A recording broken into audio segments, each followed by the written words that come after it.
చెప్పరమ్మా 21 సంవత్సరం అయింది ఒక ఆవిడ పెళ్ళి.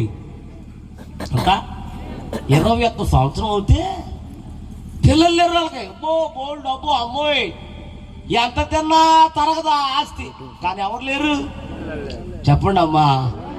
అక్కడ నేను వాకింగ్ చెప్తాకి వెళ్తే పాస్టర్ గారు వారింట్లో రూమ్ ఇచ్చారు, వారింట్లో భోజనం, వాళ్ళే ఫీజు. ఏ ఫీజు చెప్పరమ్మా. అప్పుడు అయ్యగారు చెప్పారు, అయ్యా ఈవిడికి 21 సంవత్సరం పెళ్ళి అయింది, ప్రార్థన చేయండి అయ్యగారు, మీరు వచ్చేటప్పటికి బాబు పాప పుట్టాలన్నాడు. స్తోత్రం చెప్పండి. ప్రార్థన చేశాను. ప్రార్థన చేశాక నా నోటితో చెప్పాను ఏమనంటే, నేను మరలా అయ్యగారు పిలిస్తే మరలా నేను వచ్చేటప్పటికి మీ బాబు పుడతాడమ్మా అన్నాను.